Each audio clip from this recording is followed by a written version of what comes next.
Terkadang, di dunia ini, ada orang-orang yang terlahir dengan nasib yang begitu malang. Mereka yang dianggap tidak memiliki bakat seringkali dipandang sebelah mata hingga terlihat menyedihkan. Di tengah kekacauan dunia di mana monster-monster mengerikan bisa muncul dan merenggut nyawa manusia kapan saja, ada tipe orang yang selalu ragu untuk melangkah maju, bukan karena pengecut, melainkan karena mereka terlalu takut akan nasib buruk yang selalu mengintai. Kang San adalah salah satu dari orang-orang itu. Kisah tragisnya dimulai bertahun-tahun yang lalu ketika sebuah berita darurat mengguncang dunia. Fenomena global terjadi secara tiba-tiba. Monster-monster bermunculan di tengah kota, membantai warga sipil yang tak bersenjata satu demi satu. Banyak nyawa melayang, termasuk orang tua yang sedang dalam perjalanan menjemput anak-anak mereka. Di hari nahas itu, Kang San kecil kehilangan kedua orang tuanya dalam sekejap.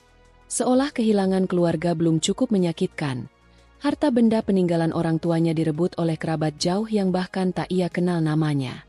Sejak saat itu, Kang San harus bertahan hidup sendirian sebagai seorang yatim piatu yang terbuang. Ia menghabiskan masa kecilnya bersembunyi di tempat-tempat kotor, memakan sisa-sisa makanan untuk sekadar menyambung nyawa. Namun, Kang San menolak untuk menyerah pada keadaan. Sedari kecil, ia menunjukkan tekad dan keuletan yang luar biasa. Didorong oleh keinginan kuat untuk sukses dan mengubah nasibnya, Kang San muda belajar mati-matian dan bekerja paruh waktu tanpa henti, bahkan mengorbankan waktu tidurnya. Ia sebenarnya adalah anak yang cerdas dan berbakat. Sayangnya, masalah terbesar dalam hidup Kang San bukanlah kurangnya usaha, melainkan kenyataan bahwa hidupnya hanya memiliki sedikit sekali keberuntungan. Nasib buruk seolah menjadikannya target utama. Ketika tiba waktunya ujian penting, usus buntunya pecah, membuatnya gagal. Di hari ujian berikutnya, bus yang ia tumpangi terbalik, membuatnya terlambat. Bahkan pada hari yang biasa saja, hal konyol terjadi. Sebuah sepeda jatuh dan menghalangi pintu rumahnya sehingga ia tak bisa pergi ke sekolah. Insiden-insiden sial ini terus berulang tanpa henti. Akibatnya, usahanya selalu sia-sia. Ia dicap sebagai siswa yang gagal dan masa depannya hancur. Sulit mendapatkan pekerjaan biasa, Kang San akhirnya menggantungkan satu-satunya harapan pada sebuah keajaiban, menjadi seorang hunter. Titik awal untuk menjadi hunter adalah awakening.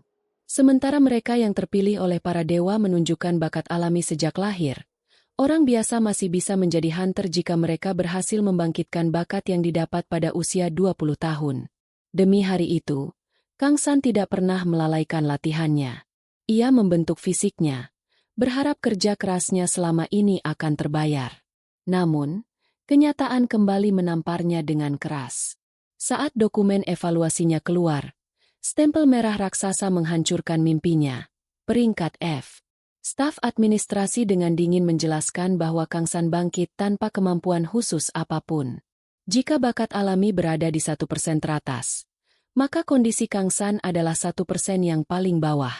Bahkan staf yang sudah terbiasa melihat orang-orang menyerah di jalur hunter menganggap situasi Kang San ini hampir menggelikan. Di detik itu, mental Kang San benar-benar hancur lebur. Waktu pun berlalu dengan cepat. Kini, di usianya yang ke-25 tahun, realitas kejam sebagai hunter peringkat F harus ia hadapi di medan pertempuran. Dalam sebuah penyerbuan, kelompoknya diserang oleh monster mengerikan berbentuk manusia serigala raksasa. Kekacauan terjadi.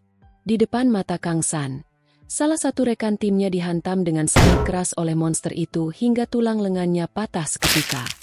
Teriakan kesakitan rekannya menggema, membuat Kang San membeku dalam ketakutan yang luar biasa. Belum sempat ia bereaksi, monster buas itu telah beralih target. Sebuah cakar raksasa yang dingin dan mematikan kini mencengkeram erat tubuh Kang San, menjebaknya tanpa jalan keluar. Dalam cengkeraman monster manusia serigala yang mengerikan itu, insting bertahan hidup Kang San mengambil alih. Dengan sekuat tenaga, ia mengayunkan kakinya dan menendang rahang monster buas itu tepat sasaran. Hantaman keras tersebut membuat cengkeraman sang monster terlepas dan tubuh besarnya terhuyung mundur. Kang San berhasil membebaskan diri untuk sementara waktu.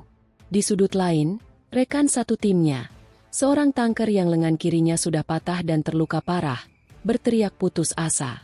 Ia memohon kepada rekan mereka yang lain, seorang penyihir, untuk merapalkan sihirnya lebih cepat.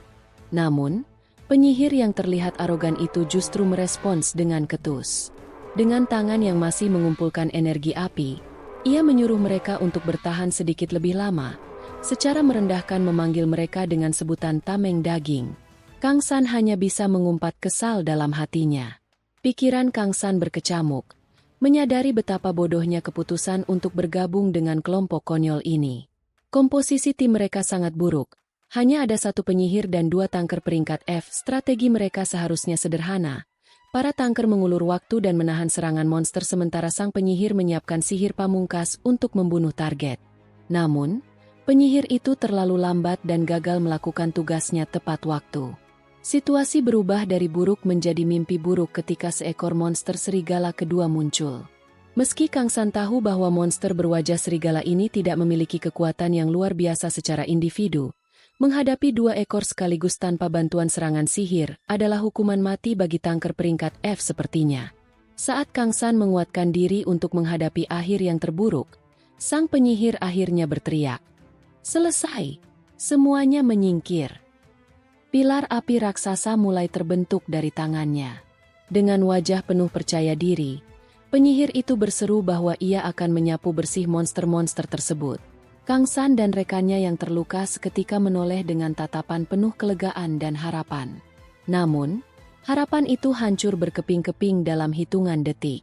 Tembakan panah api raksasa yang terlihat sangat mematikan itu ternyata meleset sepenuhnya. Alih-alih mengenai kedua monster yang berdiri di depannya, sihir dahsyat itu justru menghantam tanah kosong, menyisakan kobaran api yang sia-sia sementara para monster tidak terluka sedikit pun. Kang San memegangi kepalanya, berteriak frustrasi melihat kebodohan yang tak masuk akal tersebut. Hei, kenapa kau mengarahkan sihirmu ke tanah? Bentak Kang San dengan amarah yang memuncak. Sang penyihir dengan bodohnya beralasan bahwa mantranya terlanjur selesai di titik itu. Kepanikan kembali menyergap saat suara pedang yang terjatuh bergemerincing di lantai batu. Kang San menoleh dan mendapati rekannya yang terluka kini telah ditekan ke tanah oleh salah satu monster serigala. Dengan sisa tenaga, rekannya itu memohon bantuan. Tanpa ragu sedetik pun, Kang San berteriak menyuruhnya bertahan dan langsung berlari menerjang maju untuk menyelamatkannya. Namun, langkah Kang San terhenti oleh suara dengungan sihir dari arah belakang. Ia menoleh dan matanya terbelalak tak percaya. Sang penyihir, orang yang seharusnya menjadi tumpuan harapan mereka, justru membuka sebuah portal dimensi pelarian untuk dirinya sendiri tanpa aba-aba. Dengan senyuman tanpa dosa dan gestur tangan meminta maaf yang terlihat begitu palsu, penyihir pengecut itu berkata, "Maaf, pada tingkat ini kita semua akan mati." Ia bahkan tanpa rasa malu mengakui bahwa dialah yang pertama kali mengusulkan penyerbuan ini, namun berdalih bahwa lebih baik setidaknya satu orang selamat. Ia meninggalkan Kang San dan rekannya untuk mati dicabik-cabik monster. Kang San menatapnya dengan gigi bergemeretak. Matanya memancarkan amarah dan kebencian yang mendidih. Portal pelarian itu pun perlahan menutup, membawa lari sang penyihir. Di saat-saat penuh keputusasaan ini, realitas kejam dunia hunter kembali menggema dalam benak Kang San. Inilah alasan sebenarnya mengapa orang-orang tanpa bakat khusus seperti dirinya dipanggil dengan sebutan tameng daging, alih-alih istilah resminya, tanker. Bukan karena mereka ahli bertahan, melainkan karena mereka tak memiliki kemampuan apa-apa sehingga hanya pantas digunakan sebagai umpan monster, persis seperti rekannya yang kini tengah bersiap dilahap oleh serigala buas di belakangnya. Melihat kenyataan pahit di depannya, Kang San menyadari sebuah kebenaran kelam. Tameng daging adalah kelas terendah dalam masyarakat. Kematian mereka tidak akan mengejutkan siapapun. Saat rekan sesama tankernya tak berdaya dan lehernya digigit dengan buas oleh monster serigala, Kang San mengambil keputusan. Ia membalikkan badan dan berlari menuju portal pelarian yang ditinggalkan oleh sang penyihir. Dalam pelariannya, pikiran Kang San berkecamuk membenarkan tindakannya. Jika ia melarikan diri, itu adalah hal yang tidak bisa dihindari. Ia tahu bahwa jika ia mempertaruhkan nyawanya untuk menyelamatkan temannya yang sudah sekarat itu, hidupnya sendiri akan berakhir dengan cara yang paling menyedihkan, mencapai puncak dari segala kesialannya selama ini. Dengan tangan terulur, Ia mati-matian berusaha menggapai portal tersebut, berteriak dalam hati bahwa ia tidak ingin mati dengan cara yang menyedihkan. Namun, tepat sebelum tangannya menyentuh portal, sebuah kilatan cahaya dan pesan misterius mendadak muncul di hadapannya. Kamu telah dipilih oleh Azmun, dewa ujian dan penderitaan. Kang San menghentikan langkahnya, terkejut dan kebingungan membaca pesan tersebut. Saat ia mendongak, ia melihat sesosok wanita berambut putih yang duduk di atas sebuah pilar batu tinggi dengan senyum tipis di wajahnya. Kepanikan Kang San bertambah saat menyadari bahwa portal pelariannya telah menghilang tanpa jejak. Sambil menatap wanita misterius itu, Kang San berteriak menanyakan kemana perginya portal tersebut. Wanita berambut putih itu kemudian memproklamasikan dengan lantang bahwa mulai saat ini, Kang San harus menanggung ujian ini untuk menghapus karma dari kehidupan masa lalunya. Kang San yang masih memegangi kepalanya hanya bisa bergumam kebingungan. Kehidupan masa lalu. Tanpa memberikan penjelasan lebih lanjut, wanita itu melompat turun dari pilar batu, mendarat di tanah dengan pendaran cahaya magis yang membuat Kang San tersentak kaget.